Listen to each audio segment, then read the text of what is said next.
Welcome to the Ancestral Alchemy podcast. I'm Ricki. I'm the founder of Ancestral Alchemy for the Chain Breakers, and this series is dedicated to true wealth of living and transforming our relationship with money. So today I'm having a conversation with the eco-psychologist and the coach, Ricki Silber. Hi, Ricki. Hi, hi. Welcome. Let me share a few words about you so people get to know you. Ricki is currently working on her doctorate in eco-psychology and supports people in their business and spiritual growth through family constellations and general guidance. Ricki's been working with over 10 years and has helped over 1,000 people. And with your permission, I'll share a few words about your work with a quote of what you shared. I believe that each of us was given a tiny parcel of spark of divinity. And our life's mission is to find, kindle, and sustain that spark. I believe that if each person connected to their true life's path, the world's bigger issues would be resolved. I believe in a greater plan and a higher knowing, an ability to touch that endless wisdom. Being a coach doesn't mean that my life is neat and tidy.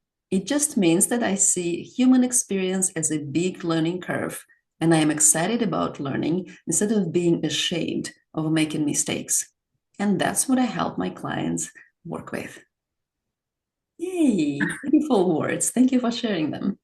I also want to share with our audience your recent post where you shared with us that your client recently got her dream job in the 5 last minutes of your money constellations with her. And that's very relevant for our topic. So, congratulations on that. And now it gets very emotional when our people get what they truly desire. So, yay Yeah, to you. thank Um, you. and yay to your client as well. Congratulations to both of you. And of course, I'm going to ask you, how did that happen? And what insights you can share so people who are watching, listening to this can also welcome abundance into their life. Yeah. So I'll first just start with saying I've been working with family constellations and using the role of money for about 4 years now. When I realized you can play with it for anything, it's not just family stories, it's not just relationship with your dad, but you can take on the role of money or you can have someone take on the role of money and have a conversation with it. And that's been such a game changer because what I've learned with it is that money's actually the secondary thing. The thing that we're actually having a relationship with is wealth. Mm. And money is very neutral. Wealth is the thing in which we actually need to do the most amount of emotional and energetic work with. Because what I've learned with all of the courses and all the sessions I've done around money and wealth and family constellations, it very much seemed like wealth and abundance is here, but it's our responsibility to create the pathways and the bridges to that wealth. And when we create that pathway and that bridge, that's facing ourselves, that's meeting ourselves, that's doing all of this self work. So this client was doing that self work and she was facing herself and she was really in the session, really looking at her shadows with wealth and abundance. And we've been working together for only about a month and a half and really chiseling through why would she be afraid of accepting wealth. And that was the whole session, is what would be scary about accepting wealth and stepping up into responsibility and holding more. And then in the last 5 minutes, I sent her something on WhatsApp to look at or do homework with, and she looked at her phone and saw the words congrats from the dream job that she applied to, and she started crying. I started crying. I'm like crying now talking about it. It was like my clients get results, but I never got to like be there when in the moment before, and it was so emotional. Yeah, it was so Awesome. beautiful. Amazing. Thank you Yeah. for sharing that beautiful story. I hope it gets inspiring for everyone. And let's Mm-hmm. dig in a little more. You mentioned wealth, and I know earlier we were talking about the opposite of wealth is shame. Yes. Dive into that a little more. Mm-hmm. Yeah. So I ran a course called Wealth to Wisdom. It was a 12-week family constellation series that was literally about what is the wisdom that we need to create wealth. And what I love about family constellations is it's a dose of wisdom every time. And every week we learned a different part of the wealth story. And what came through every week, and again, I didn't know this before I started this course, but the field gives over information. And every week somebody would feel like they were in a role, and what it ended up being was shame. And it happened so consistently that it became really clear that shame is such an integral part in the process of opening up to wealth, is actually looking at where you hold shame. And shame is the opposite of wealth, which also means that it's the starting point of wealth. As in, if you look at shame and if you start working with shame, it starts to evolve, it starts to alchemize, and it starts to bloom. And shame ends up blooming into wealth if you're willing to sit with the discomfort long enough to help it get there. Awesome. Thank you for that insight. Let's give people a little more on that. How would one start working with shame? Yeah. Well, first, for me, something that was really important was to know, what does shame feel like? And shame is the feeling of isolation. It's the feeling of I am outside everybody else, and not in a great way, not in a superiority way, in an inferiority way. Shame is the feeling of I am bad, and shame is the feeling of I am not part of the group. It's like being an outcast. So any feelings like that, that you've done something or you are something that is so wretched that you no longer belong in the group, that's shame. And wealth is the opposite energy. Wealth is the energy of abundance, bliss, connection, feeling totally in communion with divinity, with abundance, with source energy. So it makes sense that shame is the opposite, because if wealth is to feel connected to source, shame is to feel absolutely cut off from source. Yeah. Yeah, Yeah. I feel that. I feel that inside. And as soon as you brought it up, that's definitely Mm-hmm. resonates. And I want to bring up the practice. I know that you recently shared that the emotional ice plunge. Do you want to talk a little bit Mm-hmm. about that? Yeah, totally. So, sometimes I wonder if like I am a coach or a sadist, because a lot of my exercises are just like, let's feel your worst feelings, let's do it, and let's find it delicious. So I'll say also it's similar to the shame process that I took my clients through, where we have to think of like, what would be the worst thing to be called? And we all have parts of ourselves that we're trying to hide. So for me, it's like I would feel horrible if somebody called me a bad friend, because so much of my identity is wrapped up in being such a good friend and so loyal and so committed to my friendships. And there's a deeper knowing that like I can be a shitty friend, but I don't want anyone to know that. So I hide that. And emotional cold plunging is basically standing straight up and having a friend or someone you trust about 5 feet away, and they basically say the thing that you're hiding. And so having someone look at you in the eyes and say, hey, you're a bad friend. And you get to decide spice level, like how intense you want it to go. But even just having someone straight shoot say the thing that you're so afraid to say, to know about yourself, the shame starts coming upwards. And once shame comes up, it can't hide anymore. Shame is similar to mold. It needs to be festering, it needs to be hidden. Shame and light can't exist at the same time. So once it comes to the light, your body starts moving, you start shaking it out, you might start crying, you might start laughing. But then what it does is it gives you that power that you've been directing towards hiding your shame back to yourself, back to your light. Yeah. So Awesome. that's emotional cold plunging. Yeah, Yeah. a little bit of sadistic, but the I existential piece, love it. let's enjoy. No, we talked a little bit about this in our group about the concept of the existential king and how it can liberate you from shame against, right? That's something that doesn't coexist. As soon as you embrace it, take it into your heart, and sometimes like, yeah, I'm a bad friend. Yeah, that's Yeah. fine. me. That's part of me too. That's part of that spiritual, all-encompassing, all-including, Yeah. non-judging Yeah. love that's we essentially walking towards, right? As you Yeah. said, meeting yourself in that wealth. Awesome. Thank you so much for this insight. And I hope everybody got that practice, Max. So emotional cold plunge. Have a Hmm. friend 5 feet away, have them tell you your scariest thing, something that you're Yeah. hiding, and Yeah. receive. And I'll add in before you do, you can make sure you make like safe words or you get into the what we call it is like the street light process where it's green light, yellow light, red light. So if it Mhm. feels we don't want to burn out your system, we want to edge it a little bit. And there's a big difference between a boundary and an edge. Mhm. And also the second thing you can tell your friend is um, what intensity level you want it at. So 0 to 10. And also if you want it in ice or spice. So ice being like that like cold, like you're a bad friend. And just seeing how that impacts your body versus spice, which is like someone yelling at you, like you're such a shitty friend. And because it will impact your body differently, and you want to be able to expand your range to hold it in both.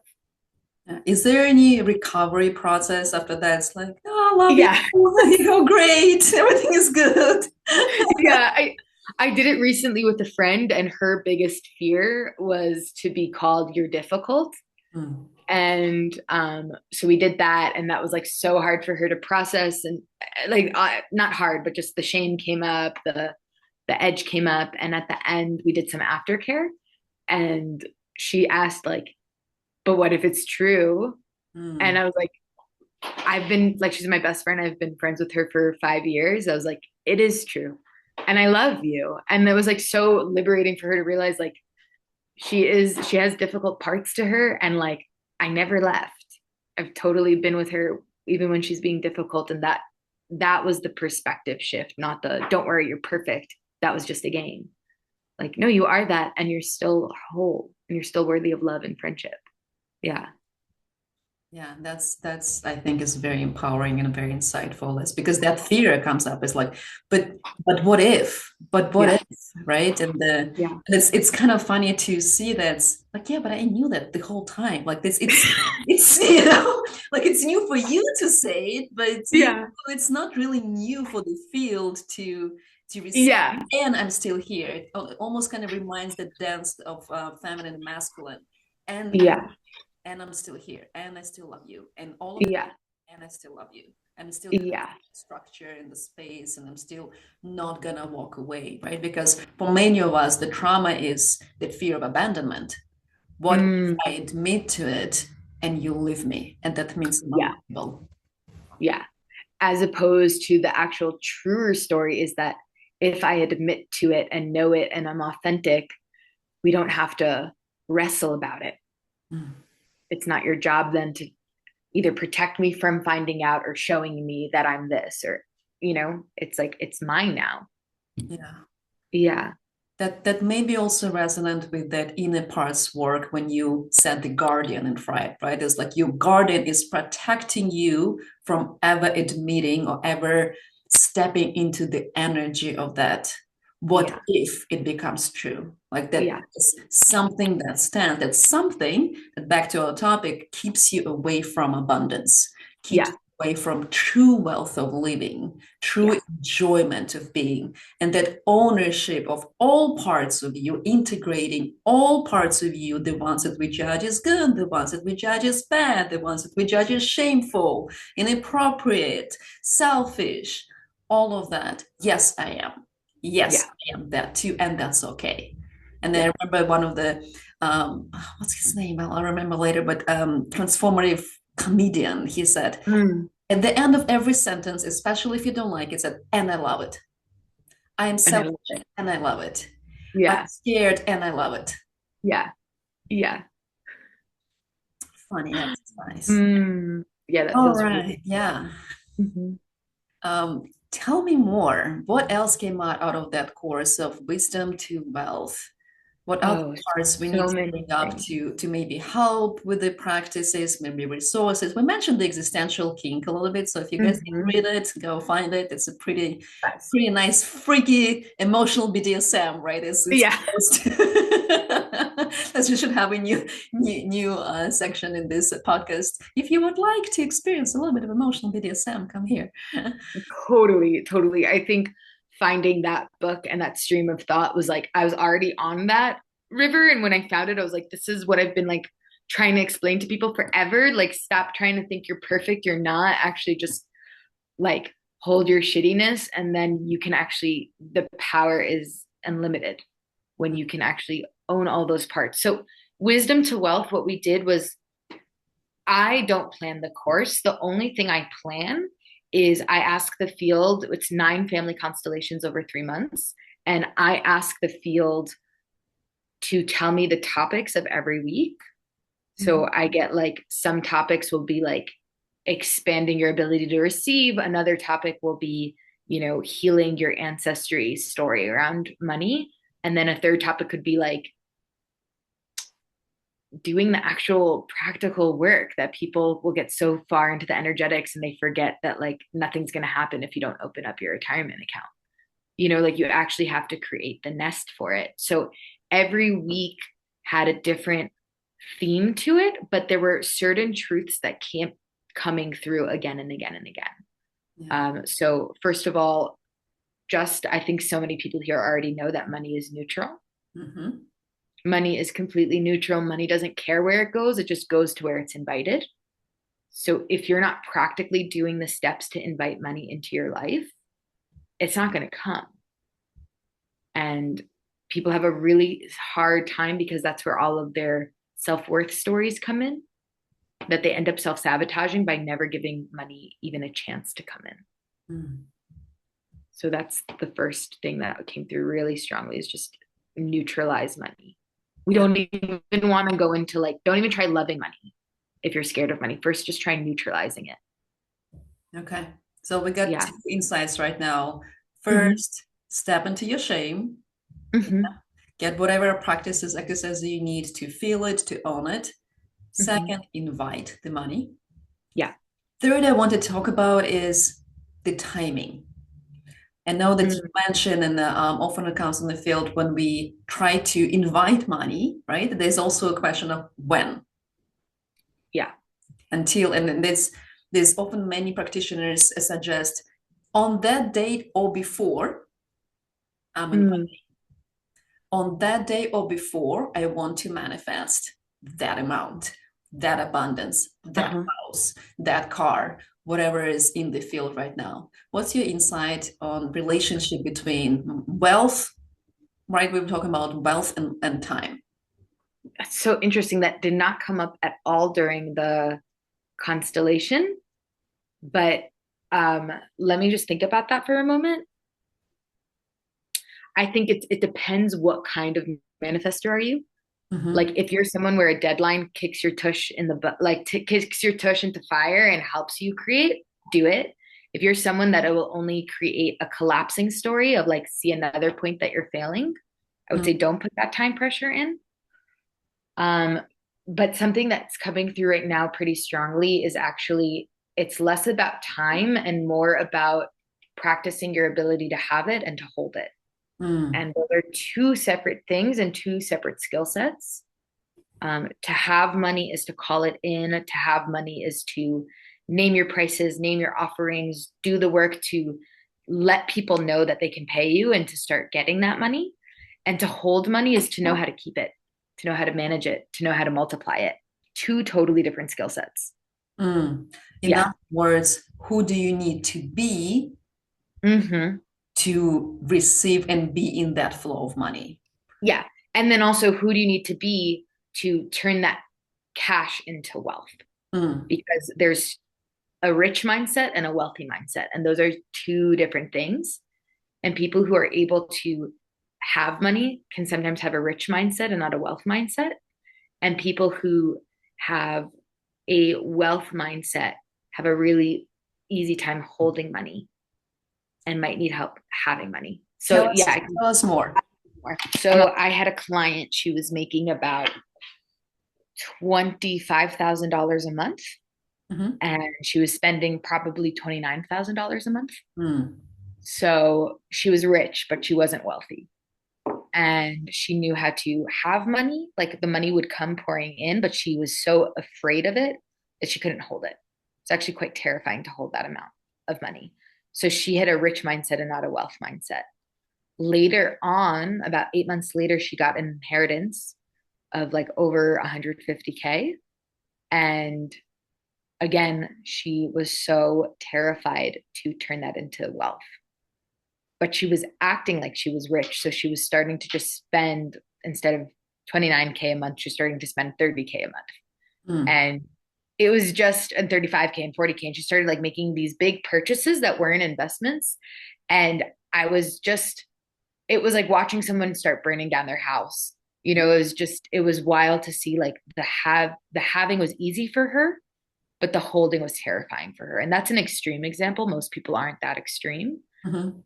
Another example of somebody who can hold it but can't have it are, a perfect example is some relatives that I have where they make money and they save it and they even maybe invest in it, but they're terrified of spending it, or Mm. they're terrified of asking for more, asking for a raise. So they have had the same income for 35 plus years, working at the same job, never got a promotion, and they're just putting all their money into savings, which is great, but they're too terrified to play with it. There's no richness of living that comes Yeah, with the richness of money. yeah, Yeah. yeah. So let's look at that example more. I think that's very resonant to you. Mhm. What what are the first steps you would look into here? Yeah, I would say the first steps is just asking yourself, do I have a rich mindset or a wealthy mindset? Mm. Um, that's just, I mean, it's like, how do I know what it is? It's like, look at your bank account. That's it. You can tell what you are based on how much money's coming in, how much money's growing, and how much money is leaving. So to just tell which category you're in. And then I would say, secondly, is a great way to know is what are your fears around money? Mm. What would be scary if you were to get 100K in your bank account tomorrow? What would be the immediate thoughts that would come up? And that's a great way to tell where your edges are, where you need to grow, where you need to stretch. Yeah. Yeah, I love that. Bringing up more family constellations. I know we step into the field at that moment, right? And there are these subconscious money beliefs that sometimes subconsciously we perceive as having money is dangerous. Yes. Having money means conflict. Yeah. Having money means, and especially we're coming from ancestry that was full of wars, conflicts, communism. I know for my personal ancestry is a big deal, right? But having money literally was dangerous. Yeah. And that inherited thing and stepping into, and in that way, detanglement, of course, Yeah. right? Finding where the entanglement happened, bowing, letting go of that, giving it back humbly Yeah. to where it belongs, and asking for permission to walk your own path, making different Yes. choices. Yeah, Yes. And that. I would, Mhm. mhm. And I would say stepping into the field and having a conversation with money often Mm. is so helpful because you really get to know money as an entity. Like you really like just having multiple conversations really takes away the fear and the projections that we have about money because we keep coming back to this entity that says, I don't care. I'm not evil. I'm neutral. Do whatever you want with me. If you make a retirement account, I'll come. If you tend to me, I'll tend to you. So it's so funny when people speak about like wanting to be rich, but feel so terrified to even look at their finances, feel so terrified to even, yeah, to even glance that way. And it's like money can't come in if that's the relationship you have. And it's also reciprocal. If you ignore money, money ignores you. Mm. You know, if you like turn around and just spend and not think about it, then money's going to just leave without thinking about it. So it's if we were to really think about money as a relationship, whether we want it to be a lover relationship or roommates or a pet or a baby of yours, like how would you treat it? Yeah. And yeah, especially if you want it to be long lasting. For sure. I remember after one constellation, the insight that came to one of the participants, but ooh, that's the first time I thought that money can actually be playful. Well, yeah, you are playful, so the money's playful with you, right? It's almost Yeah. like a mirror, it's a reflection of your subconscious connections. And we don't normally think about this way. We kind of taught from like, no, you need to work hard to get it, and then you need to work to save it, and you need to, choose very wisely to spend it. There's a lot of energy into all of those steps working with money, like each one of them. It even feels exhausting to think about it, and some of us receive those bills and, oh, I'm not going to look at it until it's time to pay it. Well, Yeah, if it's mutual relationship, then see what's coming up for you.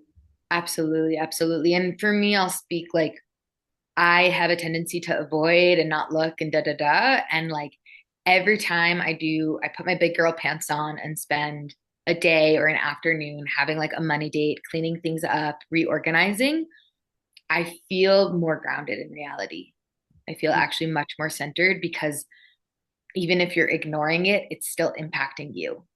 And it's a low grade anxiety that's happening in your day-to-day life that you might not even put it on money, but I find that when I actually take the time to have a conscious relationship with money, everything feels better. Everything feels so much better. Yeah. Right? Easier. I want to share my personal story that's kind of Hmm. surprised me and put me on that exploration of specifically, I want to feel what money feels like. And that was a big surprise for me when a few years ago I got scammed. Big. Mm, Like to the degree where it's like, oh my God, I didn't know it's possible. And it was, cryptocurrency involved and all other things. And I lost a big amount. But I still didn't tell my parents how much I lost in it. But what surprised me the most is when I lost it, it was overnight kind of a transaction deal. What I felt inside is relief. yeah. I even like I was grateful for that money, and the thought that came, like my mind immediately came as it was a bad karma money. You are good without it, and I was like, that's interesting. Like Mm, could do mm, so much, right? I had such big plans. I just left the job, and it was like that really not a good time for me to lose like most of my savings. And that started an explanation for me. What is actually my unconscious relationship with money? Why not having mm. money feels more liberating for me than having enough or a comfortable amount of money, right? So like I want to kind of ask you about that. What comes up for you when you hear that story? Oh my gosh. Well, first some resonance because I was also scammed. And like I know I didn't have the same feeling of the relief or the karma, but I think it's to me, I don't want to like spiritually bypass and say that was a blessing in your life that that happened, but it was such an opportunity to see that deeper pattern, Mm, to see that real deeper pattern. And money goes freaking deep. So when I first started working with money, we basically, it's been discovered that energetics, the part that things can store in our body, as of now, scientifically, it's been proven at least 800 years. Probably it's longer than that, but your body is storing the money stories from 800 years ago. And you can just think, where were your ancestors 800 years ago?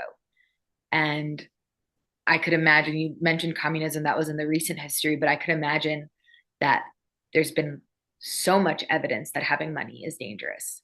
mm, And that's probably your body had a moment of this is too much money to hold. This is actually getting into the red zone. And to consciously look and see like what can I do to let the whole body know that there's no amount of money that's dangerous, or can I double the amount before it becomes dangerous? Can I, raise that level before it gets into the red maybe zone? one step at a time, right? It doesn't have to be Yeah. infinite. We don't have to be thinking about unlimited opportunities that feels like surreal Yeah, or something, but like just one step more, like let's double it. Yeah. totally. Because we all have our financial temperature thermometers. So Mhm. if you lived in Florida, it would be normal to have 80-degree weather. Sorry, I'm doing Fahrenheit. Um, 25-degree weather, and low would be 19, and that's your norm. But that's really different than if you lived in Alaska or Russia. So everyone has a different financial thermometer also, where it feels low and high. And when it feels too high, that feels scary. And when it feels too low, that feels scary. And somewhere in the range is where they live. So you can have a friend who is really paying paycheck to paycheck, but she feels great because that's within her temperature. So it's actually really normal for her. But for you, that would feel like all the air got sucked out of the room. So I think what would be so great to do a constellation on is finding where is your financial thermometer, and can we raise both just Mhm. a little bit. Yeah. Yeah. Definitely a lot to learn. I know when I started looking into this patterns, like a lot of things came up, right? Is Yeah. relationship with friends, relationship with parents, relationship with objects, relationship with spending, and definitely Yeah. relationship with self, right? And we Yeah. touched it a little bit, and that experience is somatic, right? It lives in your body. Yeah. It's something Mhm. that like, in your breath, when sometimes we talk about like this temperature is comfortable for breathing, like this temperature is no longer comfortable for breathing. And how do we expand that? Would you recommend any practices that Mhm. would be somatic in the body, right? So like I Yeah. add later some more, but I would like to hear yours. Yeah. I work with a tool called TRE, which is called trauma release exercise. And basically what it does is it gets your body to start tremoring. And in your nervous system, you have a lot of coils, you have a lot of wrapped up parts, and it unravels it. So during the TRE session, you're going to start having memories, thoughts, feelings, associative, like things are going to click into place and you're going to realize things. But what I love about TRE is the tremors are conscious, just like the field is, just like plant medicine is. And the tremors will go in your body exactly where you're holding Mm, density, and we'll start releasing that. So that's what I work with when we're going into stepping into expansion or releasing limitations. Yeah. It's beautiful. almost, yeah, I find the more and more I'm doing this work, the less relevant affirmations become to me. Mm. It's all in the body. Like literally shake your body out, ecstatic dance, TRE, exercise. Yeah, I was just Yeah. going to mention ecstatic dance is a great practice for releasing Yeah. those. And in ancestral work, of course, is especially I find it very helpful to go even further into your ancestors, right? Like you said, it's 800 years to go into specifically the way of dancing your ancestors danced, like Mm, that kind of deep and yeah, like walking through the land of ancestors, stepping like we in Kundalini traditions. There's a lot of holding. There's a lot of release through the breath. In the Indian dancing tradition, there's a lot of stepping. Also, there's release that mhm. walks through the steps in your feet, through Yeah. the joints in your body. You're kind of letting this go. And in many traditions, we see like dance is a big deal. Like we Yeah. kind of don't really speak about it this much. There's a lot of talk about how to breathe, what to do, what exercise to Mhm. do, but there's ecstatic, how to bring ecstasy Yeah. into this, how to bring pleasure into all of these practices. And I know you mentioned in one of your recent posts also the role of pleasure, the role of play in attracting, welcoming. Like we talked earlier about, it's important to welcome money into your life, to invite money to your life. Yeah. So this, how do you what maybe like ecstatic practices we can share with people and add to that Mm, will really bring the true wealth of living, true yeah. richness of living. Yeah. So this is like another am I a sadist or am I a coach Uh-huh. exercises that I have. But it's basically what I love doing, which is so fun, is you pick a chair or a pillow, and that's going to represent your life or Mm, your problem or your issue that you can't get out of. And then you take on the role of humor. And what's going to start happening is you're going to start looking at your life or the problem that's like very incessant, and you're going to start finding it hilarious. mm, And humor is similar to a higher perspective. It can reframe things, and it makes fun of you and it teases you, and it unravels the whole, it's just so great. It unravels the whole grip that you've been having on it. And this is something that I'm practicing with now, is trusting that play and joy and fun actually is does more work for your life and business than even um, the way that I move through the world, which is a lot of control, a lot Yeah. of structure, and trusting that like I can actually receive more if I'm enjoying myself. Yeah, I love that you brought it. I recently talked to a trauma coach, and this a little story she brought in is a team of sailors boarded to the island and went to the land and met the local tribe. The local tribe happened to be aggressive. They didn't take them as they didn't welcome them. They actually surrounded them and threatened to their life. And the sailors had the shamans with them, and the shamans started laughing. They started laughing out loud, really like, and there was like, what's happening? I didn't understand, like, we're in danger, what's going on? And then the one thing after another, somehow negotiations happened, and they just let them go with some maybe a little bit gold left with them, right? Then they went back to the boat, and then they turned to the shamans like, "Why did you laugh? We were in such danger. We could have died." And it's like, "You didn't die because we laughed." Yes. Yeah.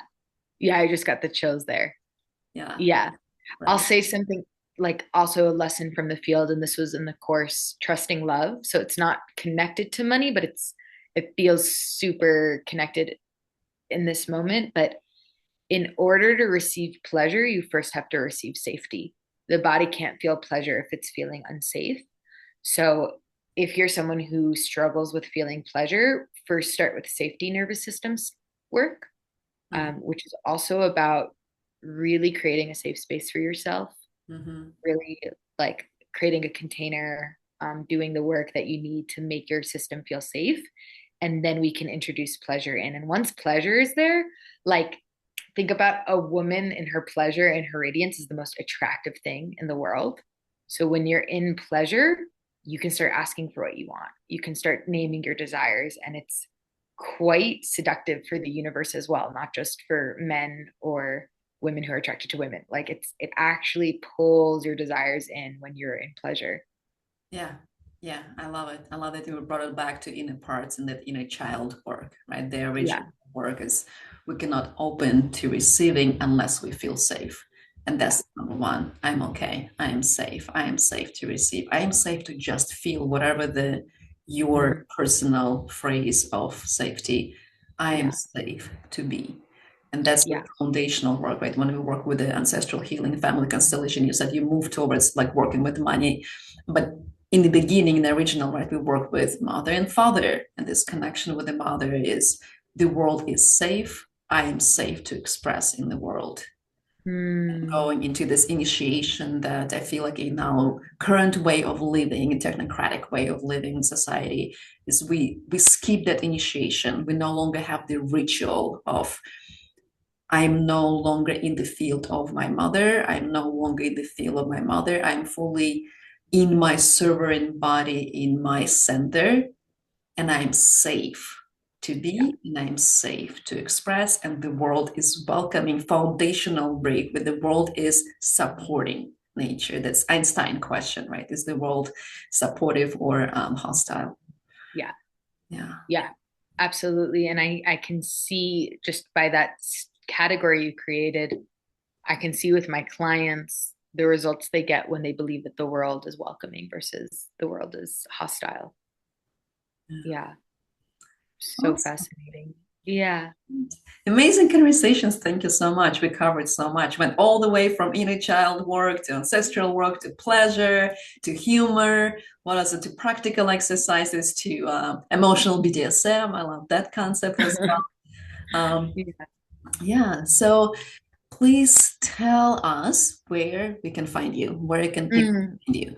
hmm I have a Facebook group called Awaken with Ricki Silber, and that's where I post all the events happening, all the family constellations I'm running, all the courses. And I just opened a 6 month group container called She Rises for women who are really ready to double or quadruple their income using the practical strategy of how to and what do I actually have to do, and also the energetics of widening your ability to receive, holding yourself as a person who can make that much money, and also enjoy each other's company and have a group of women there who are supporting you.